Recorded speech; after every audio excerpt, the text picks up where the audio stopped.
Lamelo Ball has been traded to the Minnesota Timberwolves, him and Josh Green, for Naz Reid, a 2033 unprotected first, 3 first-round pick swaps, and 3 second-round picks. I want to know y'all thoughts. Who's the winner and the loser in this trade? And then also we're going to talk about other trade scenarios that were floating around after this trade officially went through. Potentially we're going to get Jaylen Brown for Rudy Gobert, Naz Reid, and similar pick compensation that didn't fall through. Let's talk about the trade first. We're going to start off with Omar. Omar, what did you think about LaMelo trade? Did they give up too much? Did they give up too little? Talk to us. Listen, man, the Hornets, I mean, I'm not really disappointed in what the Hornets did. They got the most value for what they thought they could do. But this is gonna age really badly for them because LaMelo Ball is gonna be, I believe, with this core around him, especially because they kept Jaden McDaniels and they kept Rudy Gobert. They have some good defensive pieces to really help them get over the hump. And, Anthony Edwards by himself has been pretty good for the past couple of years. However, when you look at the landscape in the NBA and when you look at everything changing, you have to get him a running mate. You have to, dude, he just saw his old teammate Karl Anthony Towns win a championship. You think he would? I think he would be kind of mad at the Timberwolves for letting him go and then him winning a championship. So this is a little bit of both for me. Yes, this is a good trade for the Hornets. This is a freak out trade for the Wolves, in my opinion, because this is something that might work. Don't get me wrong, and LaMelo Ball is definitely the talent to bring them over the hump. But this is definitely a freak out trade because of what they were kind of anticipating for. You kind of had to get Anthony Edwards a running mate, somebody to take him off double teams. But then you gave somebody up really valuable in Naz Reid. So there's definitely room for both opinions, man. I could either go both ways here. Freak out, but my official thing is freak out trade for the Wolves, great trade for the Hornets. So you think the winner in this trade is the Hornets? Yeah, I think so. For now. Wow. Okay. For now. So Max, what do you think? Winner, loser? Yeah, I think when the trade went down, I was more on the side of I like this for Charlotte. I think now I see it as more of a risky move for both teams, and it's I don't think you can really say which team wins right now. I don't think that's going to be really clear because I think there's both really big questions that have to be answered for both teams. For the Timberwolves, it's how can they build this team around LaMelo Ball and Anthony Edwards, because that was my biggest concern with the trade when it did happen, was the fact that it leaves them with such little financial flexibility and the fact that they really are down to a 5-man lineup right now. They have a great starting 5 with LaMelo Ball, Anthony Edwards, Ayo Dosunmu, who they re-signed. I'm blanking. Oh, wait. Who's there for? Oh, Jaden McDaniels. Sorry. Yeah. Jaden McDaniels and Rudy Gobert. Great starting 5. Then you get to the bench and it's like Josh Green, Isaiah Evans, Joan Behringer. And you're like, yikes. That's not a bench that's... unless Joan Behringer takes a massive step and Isaiah Evans is like a rookie of the year. That's not a bench good enough. So Terrence Shannon starts, you think? I don't think so. I mean, again, he has not shown enough to...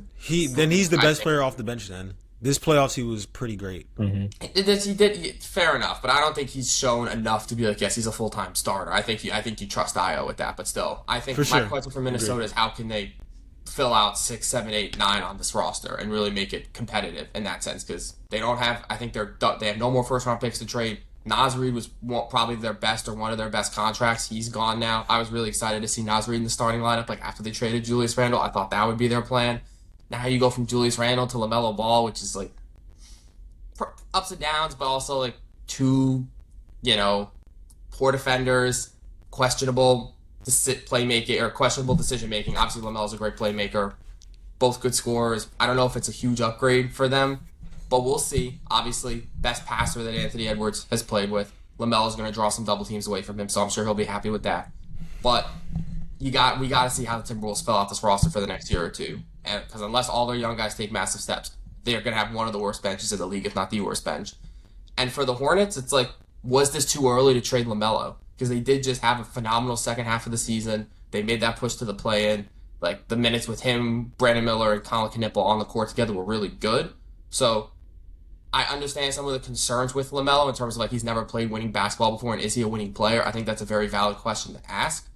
I do think it was probably a year earlier. Like, I think they could have run this team back next year and really seen if LaMelo could be a core part of a winning team, and if he proves that he can be, then you say, great, we can keep him long term, and if not, then you explore trades next offseason. So can they really replace his playmaking? Can Brandon Miller and Colin Knippel take massive steps as creators for themselves instead of relying on spot-up shooting from LaMelo? I think that's my biggest question for them. But you could look, maybe in a couple years, we'll look at it and say they got ahead of it. LaMelo has an injury history. I think that's another big part of it. Naz Reid, one of the best contracts in the league. I think he's going to start for them. I think he's going to do a great job for them. So it's very risky. I think there's upsides and downsides for both teams. So I'm not going to call a winner right now. I think it's going to take at least a year, if not two, before we're really like, yeah, you know what, we're sitting here and LaMelo's played 30 games for the Timberwolves in 2 years. And Naz Reid looks great. So Hornets won. Or it'll be like, well, Timberwolves just made the finals with LaMelo. So clearly he is a winning player. So I'm not quite sure yet. All right. Earl, talk to us, man. Winner, loser, what you think about the trade? And the thing about it is, trades look a lot different after the first 24 hours is announced, right? You got time to kind of sit down. This is very true. Very true. Break it down, because I know me and Max, we had like a long conversation about this over text. Just early emotions. Obviously, it is a big mystery on the Timberwolves side. How do you feel about the rest of the roster, right? Cap space isn't in the best situation. Obviously, that Josh Green contract is pretty big. They don't want to move off of Dante DiVincenzo. They don't want to trade him as well. So it does limit you. He's not the whole regular season. For sure, and it limits you a lot. But the thing I think about is, like, when you make aggressive moves like this, not saying it's the same, but in history, like, where you have teams where, let's just say the Miami Heat, when you trade for, or you get LeBron signed, you go trade for Chris Bosh. Cap space is cooked. You got guys who are willing to take contract cuts to play for a team that is already established. You have a chance to go on a championship run. So I think that's probably more on the Timberwolves side, being the selling point, the hub. Like, hey, we got LaMelo, we got Ant. You come in, we got playmakers, we got scoring options. We need you as a specialist defender. We need you as a catch and shoot guy off the bench. And it's almost like you have to get into your selling point as a superstar player. Like, LaMelo's got to call his boys. Ant's got to call his, hey, man, hey, you trying to win? We got something special here. We can sign you here. Once cap fills up, we can make a 2 to 3 year deal down the line, but we just need guys. And I think that's the part of it that worries me a little bit for the Timberwolves. But as of overall talent, you're right. Like, Anthony Edwards has not played with a player like LaMelo Ball. LaMelo, to me, is the perfect player to put next to Ant.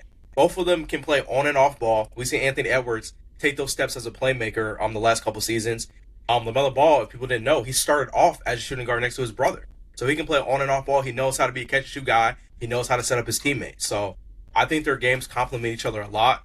LaMelo Ball, when you look at assists per game and pick-and-roll baskets, he's on the top of a lot of those lists in the NBA the last couple seasons. And that was playing for the Hornets. No disrespect to them, but it's not the best organization in the world. Now you're playing with a guy of Anthony Edwards. And I know efficiency is going to be a big talking point as far as LaMelo Ball and his history with the Hornets. But you got to remember, bro, like, for a lot of those years and stuff like that, it was him. Like, you had a younger Miles Bridges. To me, he's not really a catch-and-shoot guy. He likes the ball in his hands as well. LaMelo Ball seen as many double teams as you can throw at him. He's seen him in the Charlotte days.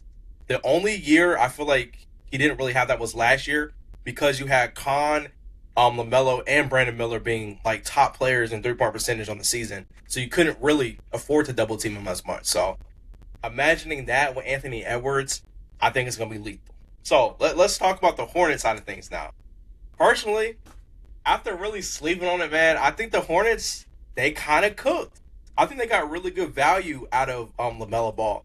Was a little bit shocking, yes, but after breaking it down, first things first, they have a over $40 million plus trade exception, meaning they can aggregate a contract large up to $40 million to bring onto their team. They also have a $7 million one, and I think like a $5 million one as well. So I doubt this is the last move they make. And on top of that as well, I think Naz Reid is a good option. He can shoot, he can space the floor, and it kind of fits their theme. Their whole thing, they're betting on the fact that it's a huge gamble. But at the end of the day, they're betting on the fact that LaMelo Ball is not fully needed. Like, his value is not worth the cost of keeping him on this roster. Basically, they're saying they have Kobe White. They can fill in the gaps. They can fill in the holes and get assets back. And also after looking at like the pick swap situation, maybe pick swaps are a little bit more valuable in the new era of basketball with the new draft decisions by Adam Silver, where you don't know if a pick is necessarily going to be a top pick depending on how people perform. Like, I'm not a big pick swap guy because I think it's a little bit too uncertain to me. If I may interject, and I'll let you go right back to it. I even think as a result of this, even players will end up being cheaper. I'm talking about less picks per player. We're going to start seeing stuff like the NFL. I feel like in due time. It's not going to happen right away, but in due time. Continue. My bad. Honestly, I kind of almost disagree with that only because the only reason I said it is, like we see in the NBA draft, almost every single pick in the second round was traded. Everybody needs seconds to replenish their team because it's the cheapest option to get better. Like you see now, like the Timberwolves, if they had more picks in the second round, I guarantee you they would have drafted like 5 guys to fill out the bench. Would it have all worked out? Probably not. But it's the cheapest way you can get players who are young and who can develop well. But like to that point, yeah, I do partially agree with that. But yeah, I think that's kind of like my full take on the Timberwolves Hornets trade. I think for the Hornets, it's risky, but it makes sense long term.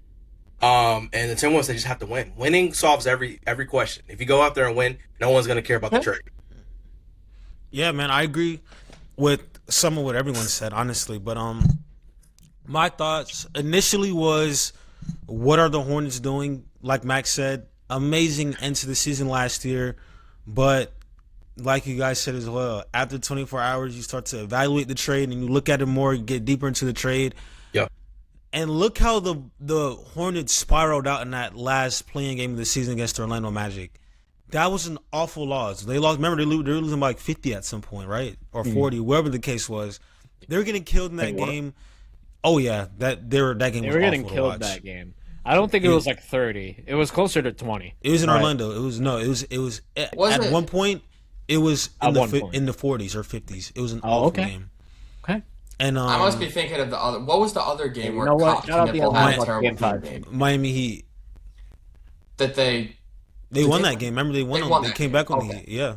I mean, considering they lost at the end of the game by 30, that 40 mark was probably accurate. Yeah. Okay. Yeah, that game was awful. So I forgot that the Heat game wasn't the second one; it was the first one.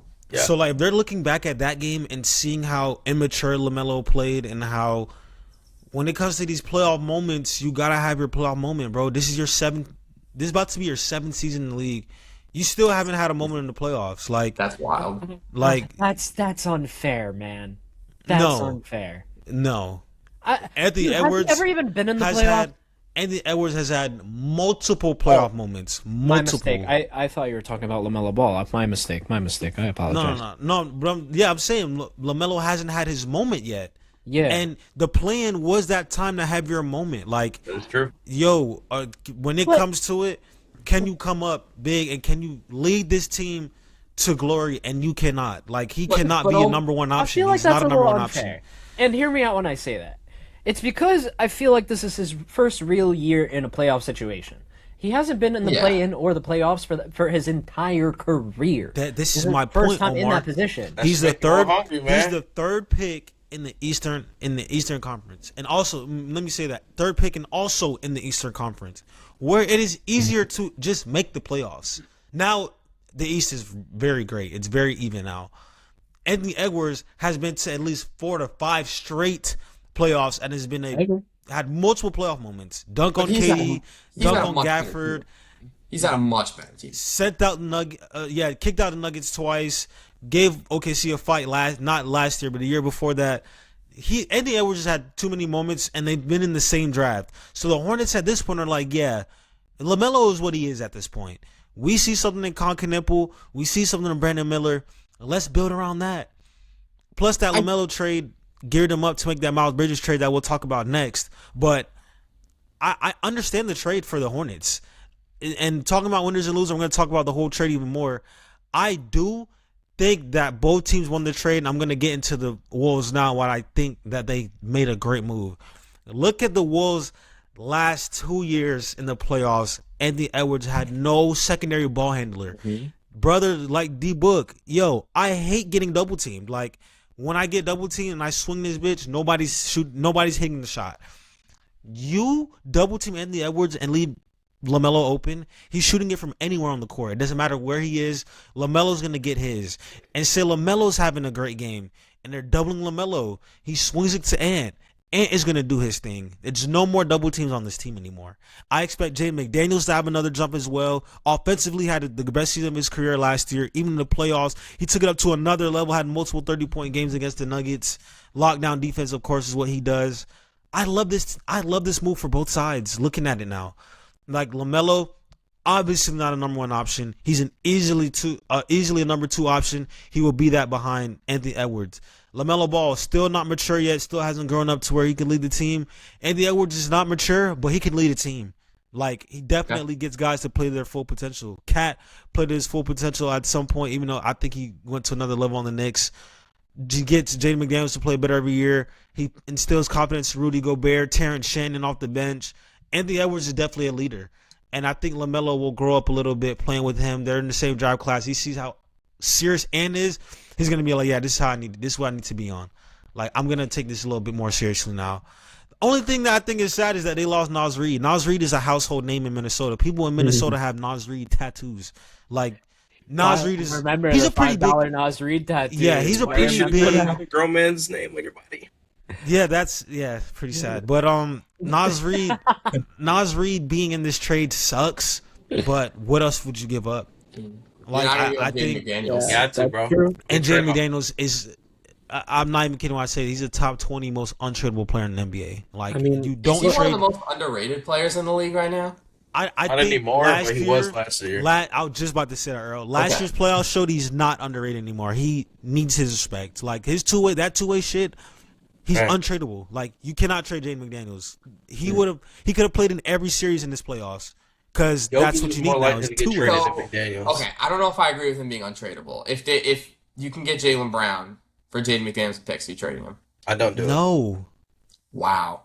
I wouldn't. I don't know if I go that far, but Jaden he is McDaniels. Very good. I agree. Just because he's the franchise's player, best friend, and also he's younger than Jaylen Brown still. Jaden McDaniels he can go to another level. I know personally, Max, I would probably do it, but I understand why the Timberwolves would say no. I understand. Right. I think in my mind, untouchable is safe for like the top 10 players in the league, pretty much. Just know his trade value is high. Player get traded too. He's tier 2 untradeable. Let's say tier 2 untradeable. Okay, yeah, tier 2. I can agree with that. But it's not like well, I would say Luka. If someone calls after the trade for Luka, you're not picking up the phone. But I guess that's not. Exactly. I guess Luka's yeah, exactly. Unless you're drunk and Rob Pelinka calls you. But the only part that I really disagree with people on is the picks and stuff. I think down the road, these picks ain't gonna matter. Timberwolves always gonna be in the mix with these guys, unless Anthony Edwards says, "Sorry, y'all, I'm gonna take my talents to the home. And I'm going to Atlanta when my contract is up." Well, listen, wasn't it just 1 week ago that people were saying that that's what's gonna happen? I mean, I know they got LaMelo now, but like now they got LaMelo. Timeline change, bro. Yeah, who knows? Exact timeline change, literally blink of an eye. But I think that this was a great trade for both sides. That new lineup over there in the Hornets is going to be good. They're way deeper than the Timberwolves, unbelievably. I still think I like the Timberwolves 5 better. But you talk about the Hornets as a whole, they like 7 to 8 deep, and that's all you need for the playoffs. You need 8 to 9 players for the playoffs. They're more. I think they're 10 deep. We're here, man. Especially with this, I guess I don't know if we're moving into their second trade now, but like we'll talk about. We go right into the Miles Bridges trade. I think I've said enough. Winner. Both teams, in my opinion. I don't think there's any losers in this trade.